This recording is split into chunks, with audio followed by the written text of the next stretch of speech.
Hey everyone, what's up? Welcome back to my channel. As you guys know, I recently quit my job and I'm taking a 6-month sabbatical, which I'm really excited for. I got so many different questions from you all about how I prepared for my finances, healthcare, and a lot of other questions. And in this video, I'll share how I financially prepared to take a long break from earning any income, take a long break from work. So if you're currently experiencing burnout, if you always wanted to take a sabbatical to travel the world, or if you have a business idea you're interested in starting up, this video is going to be super helpful because we'll talk about how to financially prepare for an extended period of time, not really earning a lot of income. If you want to follow me on my journey of unemployed, please make sure to tap that like button, hit that subscribe button, and follow me on TikTok and Instagram. So let's get started. So a quick disclaimer before we get started, deciding to quit your job and take a sabbatical is definitely a privilege, So if you are not comfortable wanting to hear anything about money, please, before you leave your hate comment, you can click off right now, okay? Don't leave the hate comment and just click off. Let's get started.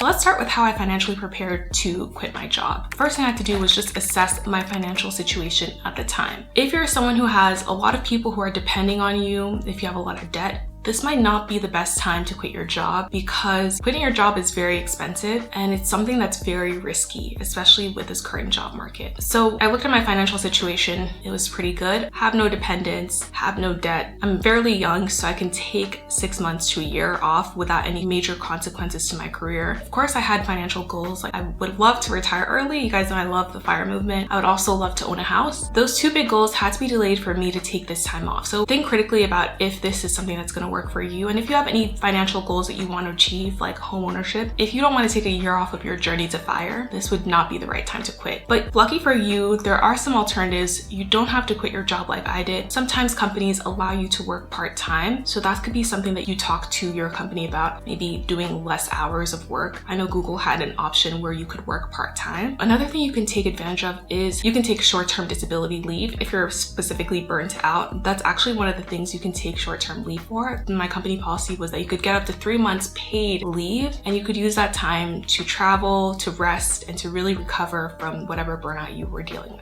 So that's something you want to consider too. So the next step after looking at my financial situations and my financial goals, another thing I had to decide was how long did I actually really need to take off of work? For some people it might be a year, for some people it might be closer to 6 months like it was for me. Other people it could be a lot less. Now let's go on to the next step. So this is the financial planning step. I'll talk about, how I planned financially for this major decision. The first thing I decided to do was I had to really look at my monthly expenses in detail. I used to be very diligent about tracking every single expense, but after you are making good income, you start not to care about the details, especially if on average your credit card bills, your general monthly expenses look to be the same. So after a while, I didn't really care. As long as I was at a certain amount in my spending and I was saving a certain amount, I didn't really care about the details. But to execute on this 6-month sabbatical, I really needed to get into the details, get into the weeds to look at how much money I was spending every single month. So I looked at my fixed expenses like my rent, my utilities. I looked at my variable expenses like transportation, food, beauty maintenance expenses, all of those different things. I also looked at expenses that I currently didn't have to pay for because my company was covering. So the company I worked for was paying for things like my health insurance. They were paying for my phone bill and my internet bill. So I had to consider the cost of those things into my monthly expenses. Why do we live in a country that makes us pay so much money for healthcare? I've always thought that your healthcare should not be tied to your employer.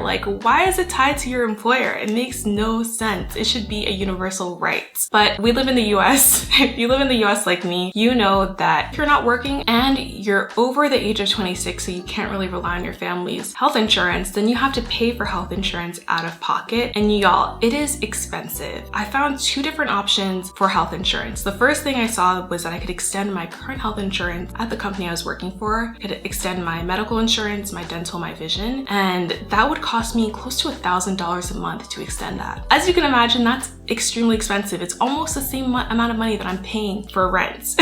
but that was something I had to consider. Another thing too, so I found out about that health insurance. I also found out about private health insurance, and there were a little bit more cheaper options through private health insurance. And what I found was that these are a couple marketplaces that you want to visit if you're thinking about paying out of pocket for your health expenses. So the first one is healthcare.gov, which helps you look at just nationwide different private health insurances. If you're in New Jersey, you want to check out nj.gov/getcoverednj. If you're in New York, you want to check out nystateofhealth.ny.gov. So yeah, after doing the math, understanding my fixed expenses, my variable expenses, and the expenses my company was paying for, I then had a certain amount that was going to be my burn rate monthly if I decided to leave my job. It was really helpful to do this, y'all. So even if you are not thinking of quitting your job, I do recommend just going through your expenses in detail, because for me, I found things that I could cut out. Like, did I need to be paying for certain subscriptions? Like, I truly didn't need certain line items in my expenses. And most importantly, it was really important to do this because then I kind of could calculate how much I was burning every single month. Once I had this figure, of course, I knew that my general living expenses times the amount of time I was going to take off, this would give me my total amount that I had for that 6-month sabbatical. But there is more, y'all. So I'm planning to travel during my time off. So I also had to include money, not only for my general living expenses, but also for travel. And then I also included money because let's say I do want to look for a job, I do want to have a little bit of buffer. So I do get that 6 months undisturbed focusing on myself and my passion projects. And then I added a little bit of buffer money for the whole job search process, which right now the job search process is definitely a beast to handle. So I gave myself 6 months of expenses for that job search buffer. And then finally, I also decided that I would just keep my 6-month emergency fund in case anything crazy happened for me. So in total, to take 6 months off, for me, it made sense to save closer to 18 months worth of my expenses. This is extremely high, and this is for my highly paranoid, conservative people who just like to think worst case scenario. But I hope you kind of understand how we got there. If you're someone who's planning to even cut your expenses significantly, like go live at home or go live in a cheaper apartment, then you can definitely quit your job and take the sabbatical on a lot less. I wasn't willing to make those sacrifices. If you're someone who is going to just sublet your apartment and travel, you can get away with a lot less. While I'm traveling, I'm going to contribute to rent. I'm still planning to live in a high cost of living area. So for me, 18 months worth of income was what kept me comfortable and allowed me to feel a little bit more at ease with quitting my job. So I also wanted to talk about, where does this money live? If you're deciding to quit your job, do you keep it all in cash? So the general personal finance best practices is that if you're going to access this money in less than a year, you want to make sure you're keeping it in a savings account. So for 12 months of that 18 months, I decided to put it into a savings account, a high yield savings account. So high yield savings accounts right now are giving amazing interest. Like, I think the Wealthfront savings account is giving almost 4.3 interest. So definitely check it out. But you can also put that money into a money market account, or you can put it into a treasury bill account. I've seen public.com has a treasury bill savings account. So as you can imagine, getting that much percentage off of your savings can even help you extend your break off of work if you wanted to take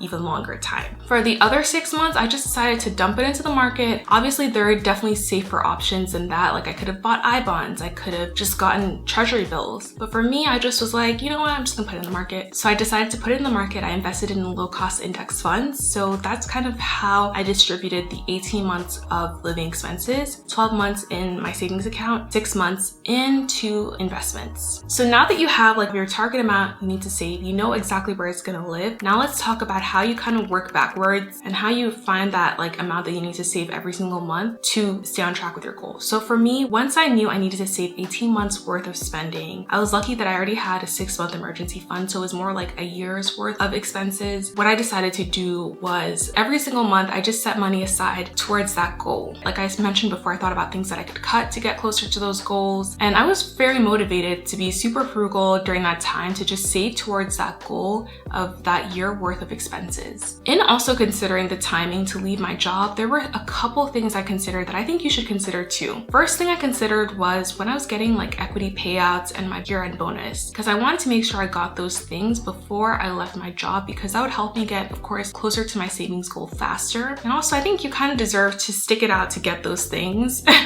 especially if you're gonna leave your job. You wanna make sure you get your year-end bonus. You wanna make sure you get your equity vest, as much equity vest as you can get, right? So for me, I made sure that I stayed with enough time to get my bonus. I made sure that I left at a point where my equity just had vested, but I left in a time where the equity just vested, but it wasn't long enough that I would have the golden handcuffs grab me and make me want to stay for another quarter to get another equity vest. So you can look at the calendar of how your equity vests to find out what that date is for you. Another thing you want to consider too is your retirement benefits. For me, I also wanted to really max out my 401k before I left. This was kind of not necessary, but you know, my company offers a match. I wanted to take advantage of it. So I think what I did was I only maxed out about 80% of the retirement account, and that kept me comfortable because at least I know this year I've contributed a lot towards my retirement already. So yeah, I know like the 6 months are gonna end probably, I think in September, October, so I've already contributed to my 401k. Another thing I want to consider are your healthcare benefits. The way that my previous employer did their healthcare plan was that basically, if you were there at the first of that month, you had coverage for the entire month. So did it make sense if you're gonna leave, make your last day February 28th? That doesn't make as much sense as just making it March 1st so that you can get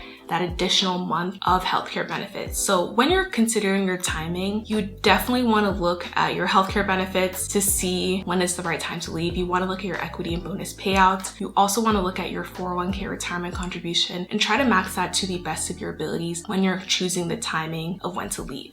Now you guys kind of know how I financially prepared to quit my job. It was, for me, 18 months of spending was what made sense. Partially maxing out my 401k also made sense for me. And I hope that this can also help you too if you're interested in trying to figure out like, how can I set myself up financially to quit my job? I hope this was very helpful for you. And I know, listen to me, you guys might think this might not happen, but you will find excuses for why you shouldn't quit your job even at the last minute. I know for me, I was like, what if I just stayed a little bit extra? Like, what if I just added even a couple more months of savings? If you've already saved financially and you had a good reason for quitting your job, you just have to go for it even though you're feeling super duper uncomfortable and you don't want to do it. If you have a good reason and you also have the financial stability, go for it. Trust me, life is short. You definitely want to go for it. Remember, with careful planning and preparation, you can take a well-deserved break from work without stressing about your finances. Remember, it's all about assessing your financial situation, planning, and working towards your goals.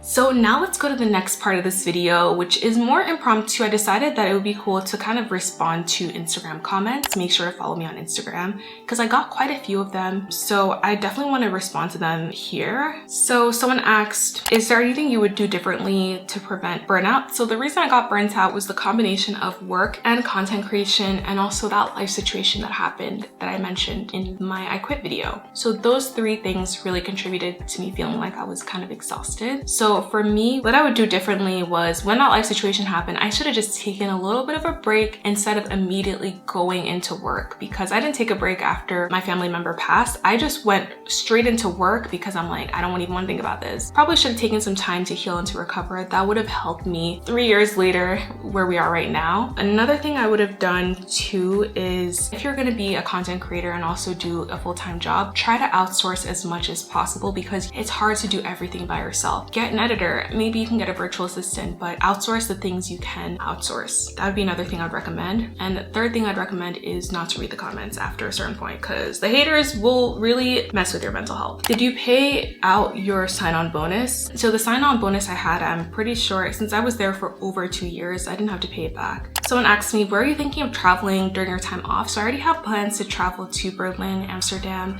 and to Japan, which I'm really excited for. I'm thinking of adding Accra at the end of the year and maybe Lagos at the end of the year. I'm trying to find people to come with me, so that's like the only thing that would prevent me from going. I don't think I could do Lagos as a solo trip. I might be able to do Accra as a solo trip, so that's kind of my traveling plans for my sabbatical. So how are you doing mentally after quitting? Honestly, I'm doing great. I really have been spending the past couple weeks relaxing, resting. I do work in the mornings, like I try to just do from 8 to 1 p.m, do a lot of work as much as possible. And then after that, I just chill. Like I go on long walks. Like I'll go on a 2-hour walk. I'll exercise with my trainer. I'll like see friends. I'll cook. I'm truly enjoying this time off. It's really fun and it's been really relaxing. Someone asked, how much were you earning at Google and how long did you work there? So I worked there for 2 years and like 3 or 4 months. I was making a good amount of income. I'm not going to share the specific amount because I believe in salary transparency, but sometimes you get negative feedback when you're the person to share your income publicly. So what I will do is just say that you should look at levels of FYI for how much people make in the role I was in at the company I was working for. Someone asked, are you going to still live in the Jersey City, New York City area, or will you move somewhere cheaper? I decided that I'm going to still live in this area. I just like living here and I saved up enough money so that I could still live here. I know that it is expensive, but you guys have to understand, like I share my cost of living with my partner, so it's not actually that high. It is way more possible to live in the city when you have a partner to help you split expenses. Someone asked, do you think this gap in your resume is going to be considered bad for your next job? I'm not a recruiter, so of course I don't know how they see gaps in the resume. I don't think 6 months is a huge deal, right? Especially right now, a lot of people are getting laid off, so you know they're forced to have a little bit of a gap in their resume. Even before the layoffs, employees at these tech companies, they quit all the time to do like passion projects, work on their own startups. Like I know the industry has changed since the layoffs, but I think it's still okay. And you know guys, you know I'm gonna find a way to spin this time off to make it look really good on their resume because I'm going to still be doing content creation, so I will have a way to spin this. So someone asked, what gave you the sense of safety to quit your job? It was definitely doing the financial planning. Another thing that really helped me was just having a backup plan in case things flop. That's what gave me the security